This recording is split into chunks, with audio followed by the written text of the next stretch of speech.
morning. It's Thursday morning and we are pressing through our storms. Now, again, if you've been with me the entire week, I've been speaking about storms, various storms that we face within our life. I don't know about you, you might be in a storm. Well, if I look over South Africa, the entire South Africa, in fact, the entire world seems to be in a storm. Yeah, different storms we might be facing within our lives, but the fact is there are storms out there and they are raging out of control, and we know, this is a wonderful thing to know about this, we know the one who's able to still the storm because he dwells within inside of us. And today I titled my talk, "It's always good to have a storm chaser on speed dial like Jesus Christ." Come on, we need to have a storm chaser, one who knows all about storms. He is on speed dial. All we have to do is call upon his name and he will be there for us. Some of us forget this, that all we have to do is call on his name and he will be there to help us through our storms. Can you believe that people make a living out of chasing storms?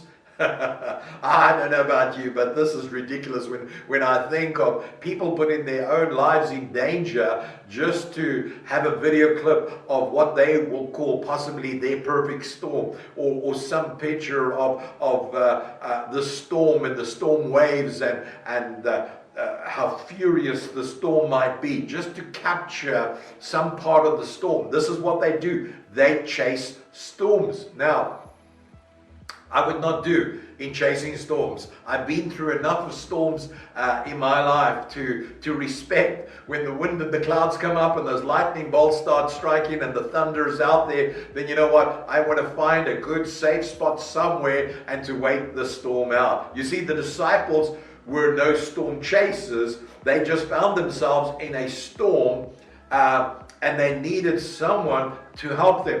Possibly to Jesus, this was a perfect storm for them. Why? Because he was teaching them faith. Now that is hard to understand, that possibly in your storm, God is teaching you how to rely upon him, to put your faith and your trust in him, to build faith. Isn't that crazy to think that God wants to build faith in you? And sometimes in a storm, that is a good place to teach you how to put faith and trust in him, not in the thing around you, not in what you see, but in the one who is unseen, who's able to still the storm on your behalf. You see, the disciples could not believe that Jesus showed no interest in the storm or even became fearful of the storm they found themselves in. This to them was mind-boggling. To think of that, I mean, come on, put yourself in that position. If you were one of the disciples in that boat and Jesus was lying, sleeping in a storm of all things and wondering, man, really?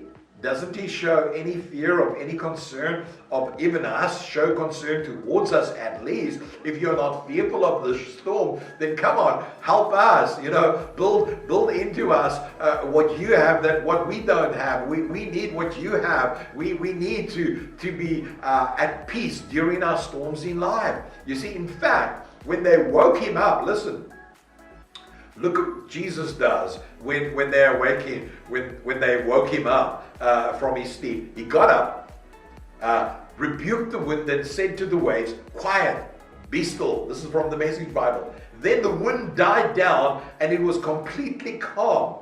He said to his disciples, "Why are you so afraid? Do you still have no faith?" I don't know about you, but faith is so important within our lives, and yet we are tested daily. Not so?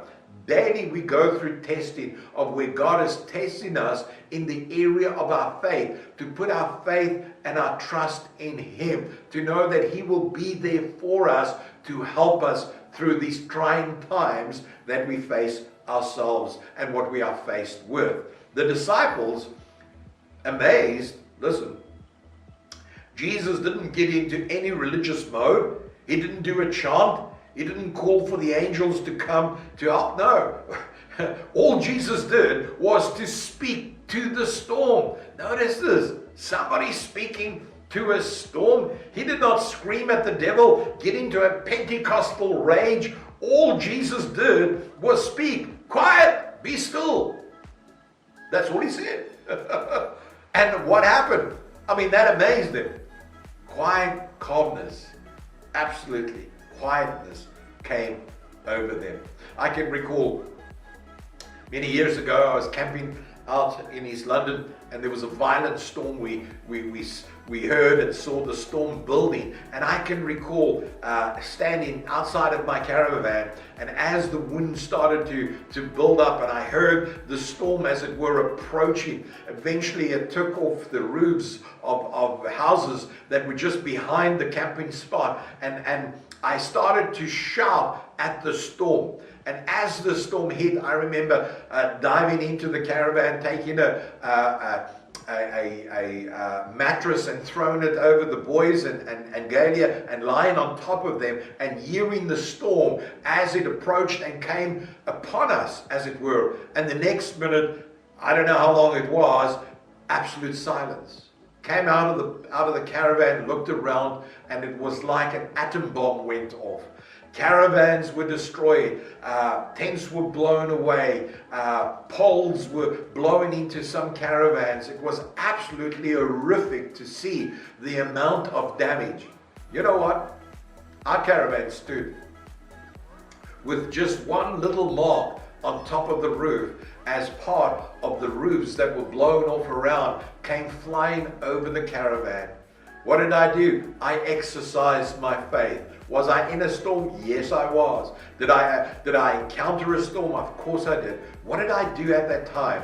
I just spoke to the storm. I really do believe that my faith at that time helped my family to survive that storm.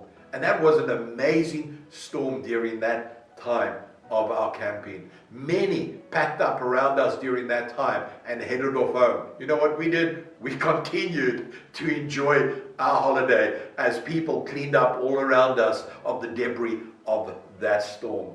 Again, what we need to do is to find the one in the boat with you. He knows the storm. Yeah, I was brave at that time, a little dumb possibly, but I was brave, and I believe that if I spoke to that storm would not overpower us, but again blow past us. And that is exactly what happened that day. Come on, why am I saying this? I'm saying this, we need to build our faith by knowing who is in our boat with us.